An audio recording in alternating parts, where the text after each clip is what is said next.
తాకట్లో ఉన్న మీ బంగారాన్ని విడిపించి ఆ రోజు ఆన్లైన్ రేటుకి కొంటాం. Sharma gold company. నమస్కారం, వెల్కమ్ టు సుమన్ టీవీ. నేను గీతాంజలి. శ్రీమాత్రే నమః.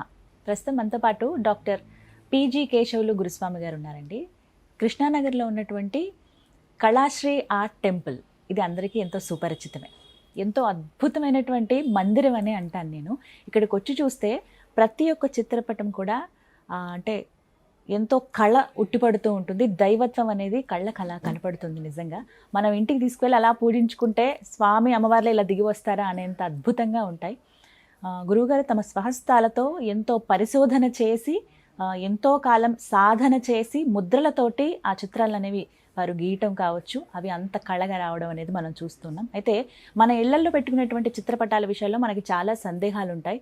మందిరంలో ఎటువంటి దైవ చిత్రపటాలు మనం పెట్టుకోవాలి, ఏవి ఉంటే మంచిది, ఏవి ఉండకూడదు, ఇలా చాలా సందేహాలు కదా. ఇవన్నీ కూడా ఇవాళ వీడియోలో నివృత్తి చేసుకుందాం. గురువు గారితో మాట్లాడదాం. గురుగారు నమస్కారం అండి. నమస్కారం. శుభం. సంతోషం మిమ్మల్ని కలవడం. గురుగారు, ఎన్నో చిత్రపటాలు, ఎన్నెన్నో దైవాలు, మనకు అది అదృష్టం నిజంగా. ముక్కోటి దేవతలు. ఇందులో భాగంగా అందరిలలో శివ పరివారం చూస్తూ ఉంటాము. అయితే అసలు ఉండొచ్చా ఉండకూడదా అనేది ఒక ప్రశ్న. పార్వతీ పరమేశ్వరులు మాత్రమే ఉండాలా, కుటుంబ పరంగా శివయ్యను పూజించుకోవచ్చా, అసలు ఎలా ఉండాలి, మందిరంలో ఎలాంటి శివుడి ఫోటో ఉండాలో చెప్పండి. మొట్టమొదట ఒక కుటుంబం అన్న తర్వాత 5 ఉంటే 5 వేళ్ళు సమంగా ఉండవు. ఒకటి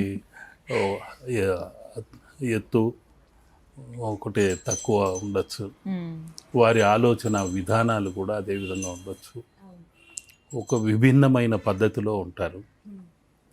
ఒక్కొక్కరి ఆలోచన ఒక్కొక్క పద్ధతిలో ఉంటుంది. నేను తూర్పుకి వెళ్తానంటే నేను పడమటికి వెళ్తాననే వారు ఉంటారు. ఉత్తర దక్షిణాలకి పయనించే వాళ్ళు ఇంకొకరు 2 ఉంటారు. ఇంకా ఎటు కాకుండా సందిగ్ధావస్థలో ఒక వ్యక్తి ఉంటాడు. ఇలా 5 ఉన్నారంటే 5 రకములుగా ఉంటారు. ఆ 5 రకముల్లో ఒకరు ఈ జలతత్వంతో ఉన్నవారు ఉంటారు, మరొకరు భూతత్వంతో ఉంటారు, ఆకాశతత్వంతో ఉండేవారు ఉంటారు, వాయుతత్వంతో ఉండేవారు ఉంటారు, అగ్నితత్వంతో ఉంటారు.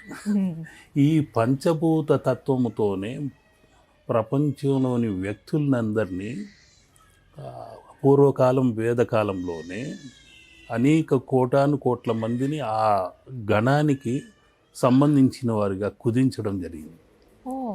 27 నక్షత్రాలుగా, 12 రాసులుగా, పంచభూతములుగా ఇలా విభజించారు. ఆ విధంగా మీకు ఒక్కొక్కరికి ఒక్కొక్క నక్షత్రానికి ఒక్కొక్క భూతతత్వం అనేది ఉంటుంది. ఏదో భూతములంటే ప్రేతాలు భూతాలని కాదు. ఈ పంచభూతేశ్వర ఆలయములు కూడా అందుకే పూర్వం నిర్మించడం జరిగింది. భూతత్వమునకు సంబంధించి ఏకాంబరేశ్వరం కంచిలో ఉంది. అదేవిధంగా జలతత్వానికి సంబంధించి జంబుకేశ్వరం ఉంది. అగ్నితత్వానికి సంబంధించి అరుణాచలేశ్వరం ఉంది. వాయుతత్వానికి సంబంధించి వాయులింగేశ్వరుడుగా కాళహస్తిలో ఉన్నాడు. ఇంకా ఆకాశతత్వానికి చిదంబరేశ్వరుడు ఉన్నాడు.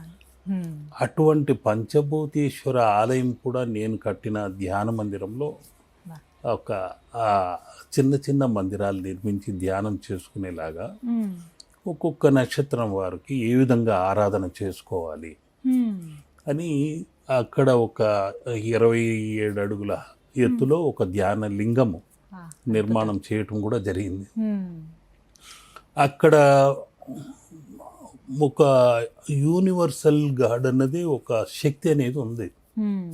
అందరూ ఏంటంటే దానిలో వైష్ణవతత్వం వేరు, శైవతత్వం వేరు అంటుంటారు. కానీ ఇప్పుడు ఉదాహరణకు శ్రవణ నక్షత్రం అనుకోండి, వారు ఇరువురు కలిసిన వారే శ్రవణ నక్షత్రం వారు. అంతే కదా.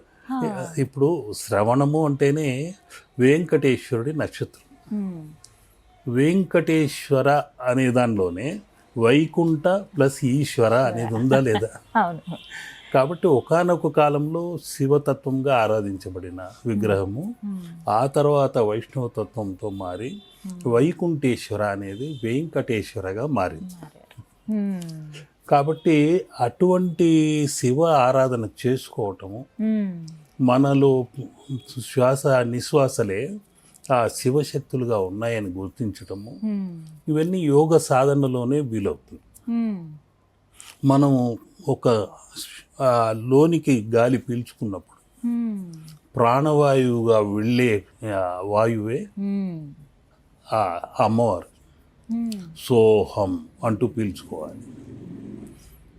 ఆ లయమైన తర్వాత ఆ ఆక్సిజన్ కాస్త బొగ్గు పులుసు వాయువుగా, కార్బన్ డైఆక్సైడ్గా వెలుపలికి వచ్చేదే శివోహం. సోహం శివోహం అని మన కంఠంలోనే వారు నిత్యము ఆత్మ పరమాత్మలుగా ఉన్నారు. కొలువై ఉంటారు. కాబట్టి అటువంటి శివతత్వము ఒకరే ప్రార్థన చేసుకోవాలి, పూజించాలన్నది లేదు. ఎవరైనా పూజించవచ్చు. 12 రాసుల వారికి వర్తించే ప్రపంచంలో ఏకైక చిత్రం ఏదంటే శివ కుటుంబం. అందరు 12 రాసుల వారు అందరికీ వర్తిస్తుంది. కొందరు అశ్విని మక నక్షత్ర వీరు కేతు దశలో జన్మించారు. కేతువుకు అధిపతి గణపతి. ఆ గణపతి ఎక్కడో లేడు, విడిగా లేడు, ఇక్కడే ఆయన పక్కనే ఉంటాడు. ఆ కేతు దోషము నశించబడుతుంది. ధనిష్ట, మృగశిర, చిత్తా నక్షత్రం వారు కుజ దశలో జన్మించిన వాళ్ళు ఉంటారు. ఆ కుజదోష నివారణ కారకుడు ఎవరంటే సుబ్రహ్మణ్యేశ్వరుడు. ఆయన ఇక్కడ పక్కనే ఉన్నాడు, అమ్మవారి పక్కనే ఉన్నాడు. అటువంటి ఆరుద్ర నక్షత్రం మిథున రాశి వారికి ఆది దంపతులే చిహ్నము, సంకేతం. వారి ఇరువురు ఇక్కడ ఉన్నారు. అదేవిధంగా మఖ, ఉత్తర పాల్గొని ఈ నక్షత్రముల వాళ్ళు శుక్రదశలో పుట్టినవారు అమ్మవారి అంశముగా ఉన్నారు. ఆ పార్వతీ శక్తి ఇక్కడ ఉంది. ఇటువంటి ముద్రలతో కలిసి ఉన్నదే శివ కుటుంబ చిత్రం. ఈ అశ్విని, మక, మూల నక్షత్రం వాళ్ళకి వినాయకుడు, మృగశిర, ధనిష్ట, చిత్తా నక్షత్రం వాళ్ళకి సుబ్రహ్మణ్యేశ్వరుడు, మిథున రాశి వారికి, ఆరుద్ర నక్షత్రం వారికి శివ భగవానుడు, అమ్మవారు సింహరాశి, సింహవాహిని, ఆ అమ్మవారు ఇక్కడే కొలువై ఉంది. ఇక్కడ మరొక విశేషం ఉంది. ఇంట్లో ఒక ఐక్యత రావాలి, ఒక యూనిటీ ఉండాలి, వాళ్ళు ఒక సఖ్యత ఉండాలి. కీచులు ఆడుకుంటూనే ఉంటారు, బాగానే ఉంటారు. ఒక 10 రోజులు బాగుంటారు, మళ్ళీ ఒక 10 రోజులు ఎడముఖం పెడముఖంగా ఉంటారు. ప్రతి ఇంట్లో ఆ కుంపటి అనేది ఉంటుంది. కాబట్టి ఆ పోరాటం అనేది జరుగుతూ ఉంటుంది. ఈ చిత్రంలో ముఖ్యమైన ఒక సంకేతం ఏంటంటే పరస్పర విరుద్ధం ఉండే నంది, సింహం కలిసిమెలిసి ఉంటాయి వారి వాహనములు. ఆ పరస్పర విరుద్ధం ఉండే సర్పము, ఎలుక కలిసిమెలిసి ఉంటాయి. అదేవిధంగా మయూరము, సర్పము పరస్పర విరుద్ధమే, కానీ ఇక్కడ కలిసిమెలిసి ఉంటాయి. ఇటువంటి సంకేతాలు ఆ పుట్టుకతో వచ్చిన ఆ శత్రుత్వం మర్చిపోయి ఇక్కడ మాత్రం కలిసిమెలిసి ఉంటాయి. ఈ విధంగా ఒక అన్యోన్యతా సూచిక సంకేతము ఏదైనా చిత్రం ఉందంటే ఇదొక్కటే. అది యోగ భూమిలోనే సాధ్యం, మరే దేశంలోనూ లేదు. ఎక్కడ చూడం.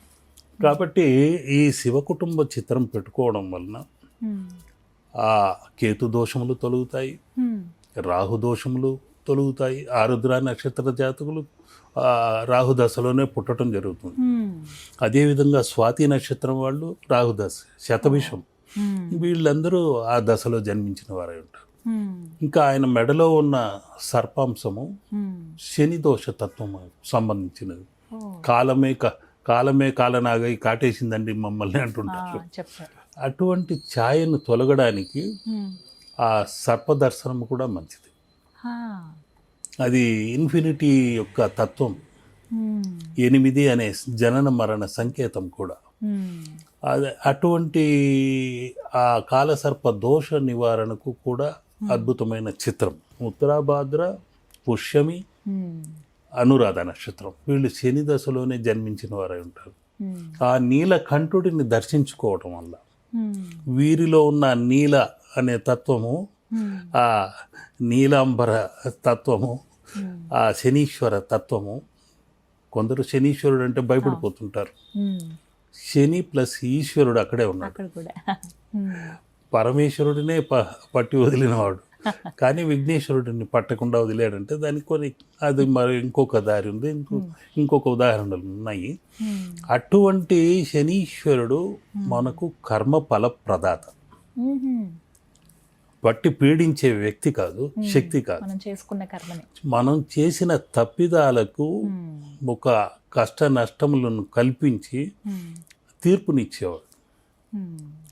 తీర్పుని ఇవ్వటం కాకుండా ఆ కష్ట నష్టాలకు ఓర్చుకొని ఎన్నెన్నో దేవాలయాలు తిరిగి పరిష్కార మార్గాలు పరిహారాలు చేసుకొని చివరికి వారికి ఒక భక్తి జ్ఞానం కూడా పెరుగుతుంది. ఒక వ్యక్తిలో వైరాగ్యము భక్తి జ్ఞానము కలగాలంటే కష్ట నష్టములు పడాల్సిందే.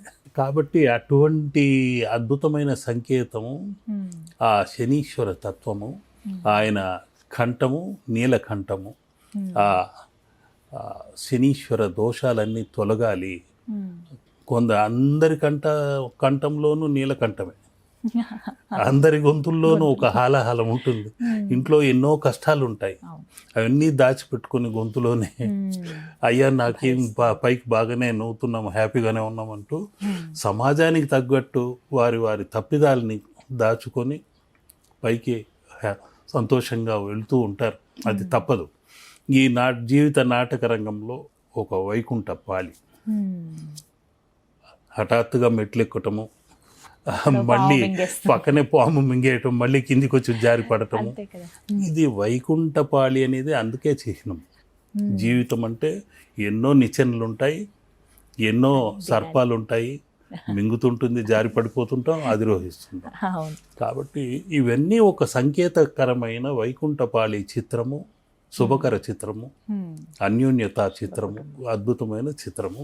అందరూ ప్రార్థన చేసుకోవచ్చు, అందరి ఇళ్ళల్లో పెట్టుకోవచ్చు, పూజా మందిరంలో కూడా పెట్టుకోవచ్చు. మంచిగా ఉంటుంది. చాలా చక్కగా వివరించారు. శుభం. ధన్యవాదాలు.